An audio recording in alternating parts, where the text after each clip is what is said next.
Russian President Putin declared that the country has effectively endured and rebounded from the extensive sanctions pressure, marking a successful recovery from unprecedented economic constraints. Angie De Leon tells us more.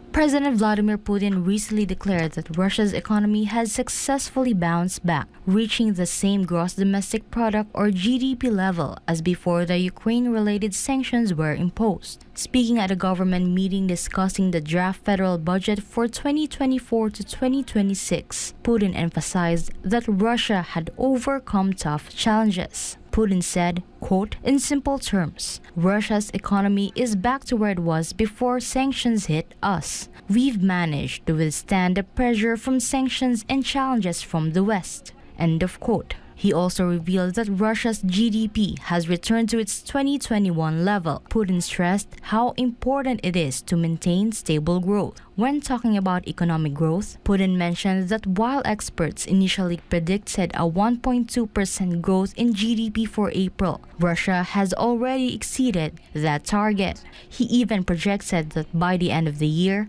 Russia's GDP growth might reach 2.5% or possibly 2.8%. Putin also stressed the concern of rising prices or inflation. He explained that one of the main reasons for this was the weakening of the Russian ruble. He then urged his country's financial authorities to figure out why the ruble was weakening and to take action quickly to address it. Finally, Putin mentioned that the government had prepared a draft state budget for the next 3 years. Although there were still some disagreements on certain aspects, he called on the government to finalize the budget as soon as possible. Reporting, this has been Angie De Leon, SMNI News. Top diplomats of Russia and China met in Moscow amid talks that Russian President Vladimir Putin will travel to Beijing to meet with his Chinese counterpart, Xi Jinping. Kai Vilan reports.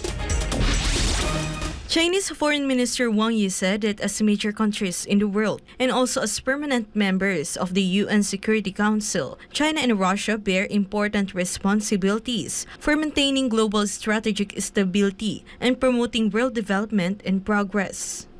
Wang, also a member of the Political Bureau of the Communist Party of China's Central Committee, made a statement in a meeting with Russian Foreign Minister Sergei Lavrov in Moscow. The Chinese top diplomat said both China and Russia uphold an independent foreign policy, and their cooperation is not targeted at any third party, nor will it be influenced or manipulated by any third party. In the face of rising unilateralism, hegemonism, and black confrontation, Wang said China and Russia should conform to the trend of the times, shoulder responsibility as major countries, fulfill their due international obligations, strengthen strategic cooperation, and adhere to true multilateralism. He said that both sides need to promote multipolarity in the world and advance the development of global governance equally. Meanwhile, Lavrov shared his view on the situation in Ukraine and highly commented on China's position paper for taking into account the security concerns of all parties, which he said is conducive to addressing the root causes of the conflict. Russia will also continue to be open to negotiations and dialogues.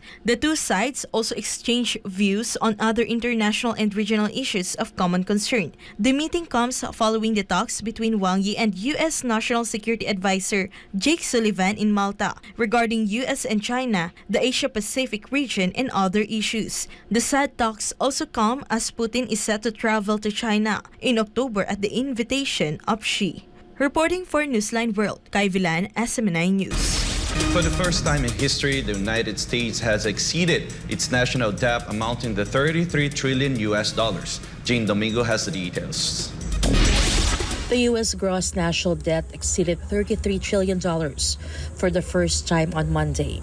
And this milestone was noted in a daily report of the country's Treasury Department, which detailed the balance sheet of the U.S.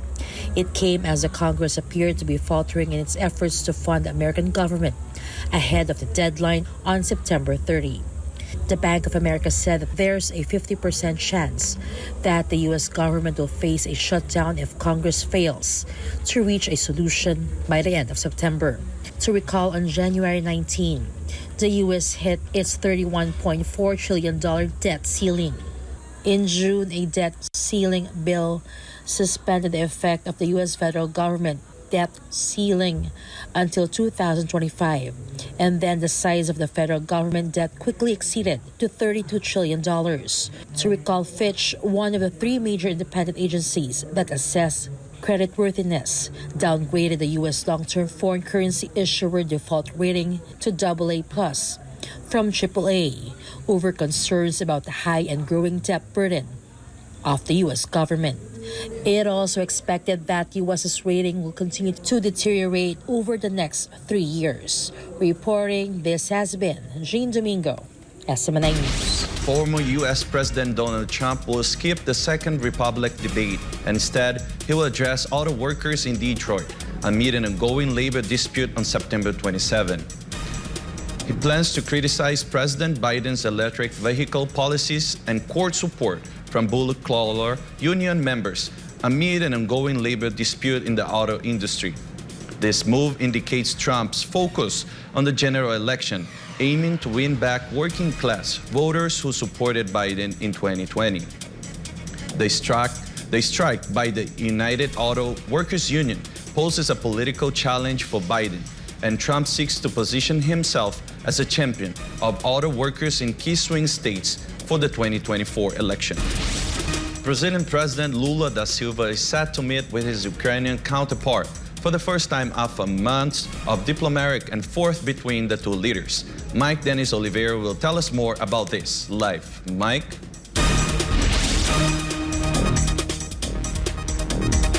Good evening, Fred. The President Luiz Inácio Lula da Silva will meet with the Ukrainian President Volodymyr Zelensky in New York on Wednesday, while they are attending the UN General Assembly as announced by the Brazilian presidency. Lula, who had advocated the creation of a group of countries to mediate an end to the Russia-Ukraine conflict, will hold its first in-person bilateral meeting with Zelensky while in New York. To recall, both leaders had a video conversation last March, but they had a strikingly different public summaries regarding what they discussed. Zelensky underscored the territorial integrity of Ukraine, but Lula did not emphasize such matter in his discussion on the Russia-Ukraine conflict. Both leaders also failed to meet during the G7 summit in Japan. Lula expressed disappointment at that time and said that Zelensky was late. The Ukrainian president, on the other hand, played down the fact that he did not meet his Brazilian counterpart. Lula has tried to play the role of a peacemaker in the Russia-Ukraine conflict since taking office on January 1. While acknowledging that Ukraine has the right to defend itself, Lula has refused to join sanctions against Russia or send military aid to Ukraine. He instead sought to mediate a diplomatic solution, although he criticized Western support for Ukraine as a way of prolonging the conflict.